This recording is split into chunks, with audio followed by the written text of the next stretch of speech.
आगामी लोकसभा चुनाव को लेकर कांग्रेस ने तैयारियां शुरू कर दी हैं। धौलपुर करौली लोकसभा सीट को लेकर कांग्रेस के पर्यवेक्षक हेम सिंह शेखावत, प्रदेश अध्यक्ष सेवा दल और सूरतगढ़ विधायक डूंगर राम गेंदर एक दिवसीय दौरे पर धौलपुर पहुंचे, जहां उन्होंने कांग्रेस कार्यालय पर कार्यकर्ताओं की बैठक ली। जिस बैठक के बाद करौली से 20 और धौलपुर से 15 दावेदारों ने धौलपुर करौली लोकसभा के लिए अपनी दावेदारी पेश की। बैठक में मौजूद राजाखेड़ा विधायक रोहित बोहरा ने प्रदेश की सरकार को पर्ची वाली सरकार बताते हुए कहा कि वर्तमान सरकार गहलोत सरकार की जनकल्याणकारी योजनाओं को बंद करने में लगी है।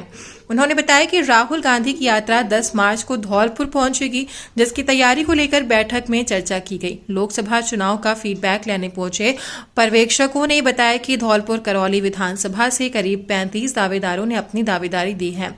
पहले धौलपुर जिला कांग्रेस के पास 27 दावेदारों की सूची थी। पर्यवेक्षकों ने बताया कि आगामी लोकसभा चुनाव में कांग्रेस मोदी की जनविरोधी नीतियों के खिलाफ मैदान में उतरेगी। उन्होंने बताया कि इस बार राजस्थान में कांग्रेस मजबूती से अपना प्रदर्शन करेगी, जिसको लेकर अभी से तैयारी शुरू कर दी गई है। जिला मुख्यालय पर हुई बैठक के दौरान कांग्रेस के जिला अध्यक्ष साकेत बिहारी शर्मा, धौलपुर विधायक शोभा रानी कुशवाहा, बसेड़ी विधायक संजय जाटव, राजाखेड़ा विधायक रोहित बोहरा और बाड़ी से कांग्रेस प्रत्याशी प्रशांत परमार सहित बड़ी संख्या में कांग्रेस के पदाधिकारी और कार्यकर्ता मौजूद रहे। धौलपुर जिला मुख्यालय पर के लिए रखी इस मीटिंग में उपस्थित सभी कार्यकर्ता, पदाधिकारी, साथीगण, मेरे साथ टीम में चल रहे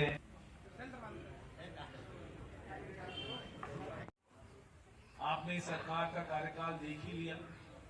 पहली बार 70 साल में हुआ है कि सरपंचों के भी काम इस सरकार ने आते ही बंद कर दिए। कभी नहीं हुआ।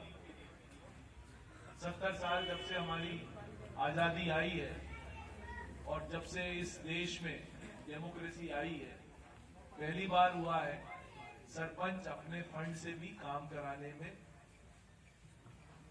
सरकार ने उन पर रोक लगा दी।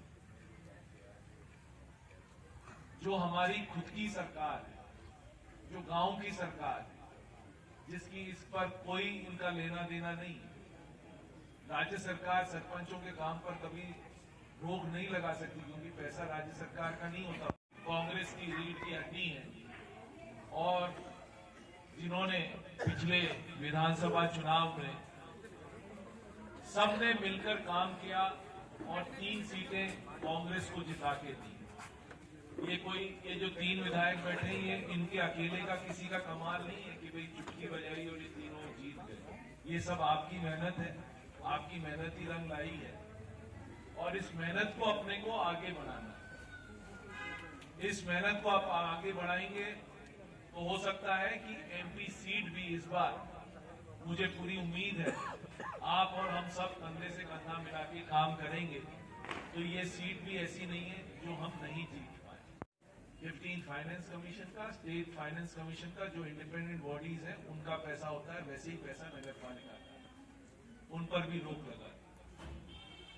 इनको यही समझ में नहीं आ रहा, मंत्री जवाब नहीं दे पा रहे क्वेश्चंस का असेंबली के अंदर, ये समझ में नहीं आ रहा। सबसे बड़ा आप ये देखो, दो उप मुख्यमंत्री के स्पेशल असिस्टेंट्स लगते हैं और 10 दिन में उनको ट्रांसफर वापस कर दिया। इस सरकार को यही नहीं पता कि उप मुख्यमंत्री का भी स्पेशल असिस्टेंट पहले आप ही लगाते हो अपने साइन से और फिर आप ही 10 दिन बाद उनको वापस ट्रांसफर करते हो।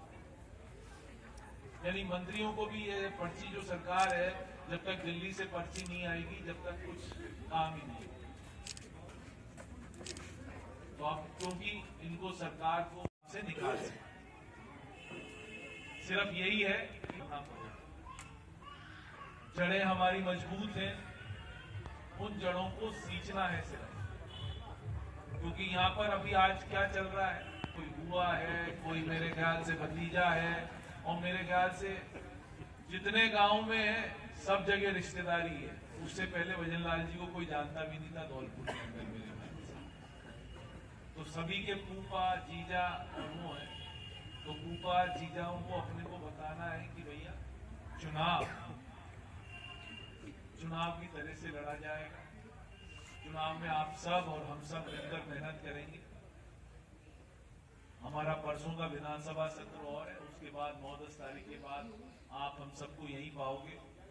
सबको फील्ड में काम करना पड़ेगा और कोई मैं अकेला लग जाऊं कि मैं सोचूं कि मैं अकेला ही सब कुछ कर दूंगा, नहीं। ये सब आपकी मेहनत है जो अपने को सबको साथ मिलके कर। करौली लोकसभा संसदीय क्षेत्र की आप प्रवेश कर रहे हैं, तो क्या रणनीति तैयार की गई है, कितने आवेदन आए? देखो, करौली लोकसभा हमारी बहुत महत्वपूर्ण लोकसभा है। यहाँ 8 में से 5 विधायक कांग्रेस के हैं और 8 में से भारतीय जनता पार्टी के मात्र 2 हैं।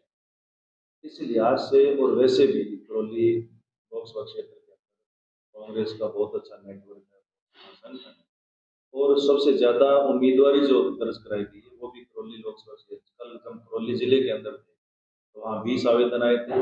आज धौलपुर जिले के अंदर या 15 आवेदन है, तो 35 आवेदन है वो यहाँ से आए हैं। और इन आवेदनों को, कार्यकर्ताओं की राय को, कार्यकर्ताओं के मशवरे को हम हूबहू अक्षरशः ऊपर पहुँचाने का काम करेंगे, ताकि हमारा जो प्रदेश का नेतृत्व, प्रदेश इलेक्शन कमेटी है, उसके अंदर नामों पर विचार हो सके और केंद्रीय नेतृत्व को नाम भिजवाए जा सके। इसके साथ साथ पार्टी सर्वे का काम भी करवा रही है, तो जो सर्वे के अंदर नाम आएगा, हमारे जो नाम आएंगे, हमारे जो विधायक और विधायक प्रत्याशी हैं उनकी जो राय होगी और कार्यकर्ताओं की राय होगी, उसी हिसाब से कैंडिडेट क्लियर किया जाएगा और वो जिताऊ उम्मीदवार होगा। और करौली विधानसभा लोकसभा क्षेत्र हम लोग महत्वपूर्ण है और इसको हम लोग जीते। जी सर। ये आज हम करौली धौलपुर ईसी सदस्य के रूप में यहाँ आवेदन लेने आए हैं, कार्यकर्ताओं की राय लेने आए हैं। मैं आपको बताना चाहता हूँ कि राजस्थान की जनता ने मान लिया है कि जो झूठे जुमलों की गारंटी नरेंद्र मोदी ने राजस्थान विधानसभा चुनावों में दी थी और जिस प्रकार से पर्ची का मुख्यमंत्री बनाया है, उस हिसाब से लगता है कि इस बार पर्ची के मुख्यमंत्री और पर्ची के सांसद को राजस्थान की जनता नकारेगी, धौलपुर की जनता नकारेगी और निश्चित रूप से लोकतंत्र की जीत होगी।